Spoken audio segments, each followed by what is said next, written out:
অনেক দুঃখ ভারাক্রান্ত মন নিয়ে আজকের ভিডিওটা করছি। ভিডিওটা করার কোনো মাত্র ইচ্ছা ছিল না, কিন্তু যারা গতকালের বিমান দুর্ঘটনায় যেসব নিষ্পাপ শিশুরা মৃত্যুবরণ করেছেন এবং যেসব অভিভাবকরা এই দুর্ঘটনায় মৃত্যুবরণ করেছেন, সবাই রুহের মাগফিরাত কামনা করছি, ওনাদের আত্মার শান্তি কামনা করছি। আর যারা এই দুর্ঘটনায় এখনও বেঁচে আছে, অসুস্থ, ট্রিটমেন্ট নিচ্ছে, ওনারা যেন দ্রুত আরোগ্য লাভ করে সৃষ্টিকর্তার নিকট এই প্রার্থনাই করছি। কিন্তু কিছু কথা না বললে নয়। আমরা জাতি হিসেবে এমন একটা নির্লজ্জ জাতি, আমাদের নির্লজ্জতা এত নিষ্ঠুর পরিমাণে পর্যায়ে পৌঁছে গেছে, এখানে না বললে হয় না। আমরা এই যে বিমান বাহিনীর যে এয়ারক্রাফটটা বিধ্বস্ত হয়েছে, এটা কেন জনবহুল এরিয়াতে পরিচালনা করা হবে? আমার প্রথম প্রশ্ন হচ্ছে এখানে। আর দ্বিতীয় প্রশ্ন, 1976 সালের একটা বিমান দিয়ে বিমান বাহিনীর ট্রেনিং করানো হচ্ছে। যদি ওই পাইলটটা সত্যিকারের ট্রেনিং প্রাপ্ত না হয়, তাহলে ওনাকে দিয়ে কেন একা একা বিমান চালানো হলো? এগুলো অনেক প্রশ্ন জাতির মনে, কিন্তু এগুলোর সঠিক জবাব একমাত্র যারা আছেন ঊর্ধ্বতন কর্তৃপক্ষ, ওনারাই দিতে পারবেন। কিন্তু ওনারা জবাব দিতে রাজি না। আর আপনারা আছেন লাশ নিয়ে, তালবাহানা নিয়ে।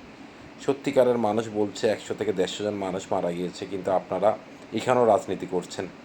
এখানেও আপনারা বলছেন 20 থেকে 25 জন মানুষ মারা গিয়েছে। জানি না আসলে কোনটা সত্য কোনটা মিথ্যা, কিন্তু দয়া করে যদি সত্যিকার 110 জন মানুষ মারা যায়, অ্যাটলিস্ট ওনাদের পরিবারের কাছে ওনাদের বাচ্চাদের মৃতদেহটা পৌঁছে দেবেন। কারণ অনেক অনেক পরিবার এখনও আছে যারা বাচ্চার মৃতদেহের জন্য ঘুরছে বিভিন্ন হসপিটাল থেকে হসপিটালে। আপনাদের কাছে, ঊর্ধ্বতন কর্তৃপক্ষের কাছে আমার বিনত অনুরোধ, আপনারা ওনাদের বাচ্চাদের অ্যাটলিস্ট মৃতদেহটা ওনাদের কাছে পৌঁছে দেবেন। আর ফেসবুকের কন্টেন্ট ক্রিয়েটারদের উদ্দেশ্যে একটা কথা বলি, আপনারা আসলে এত বড় নির্লজ্জ জাত মানুষ।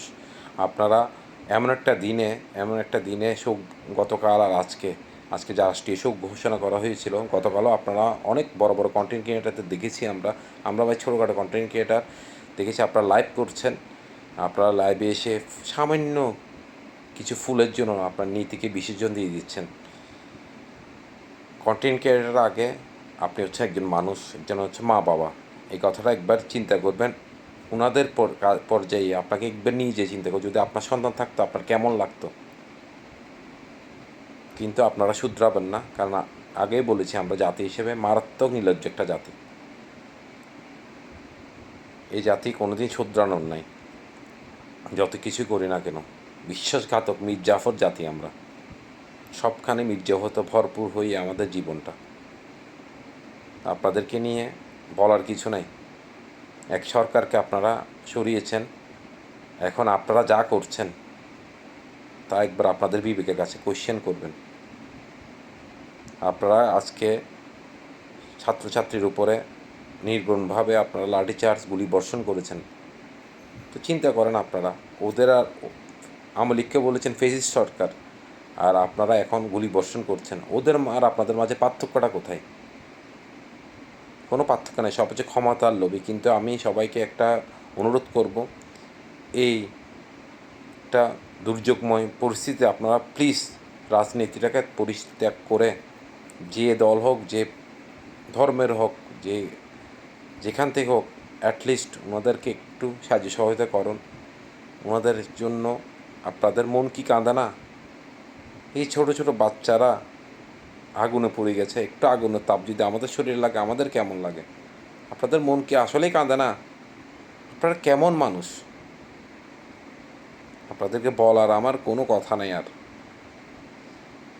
আমি আবার বলছি, যে নির্লজ্জ জাতি আছে, নির্লজ্জ জাতির থেকে অ্যাটলিস্ট নিজেকে পরিহার করুন, নিজের বিবেকের কাছে কোয়েশ্চেন করুন, আসলে আমি যা করছি যা সঠিক নাকি। কিছু বলার নাই।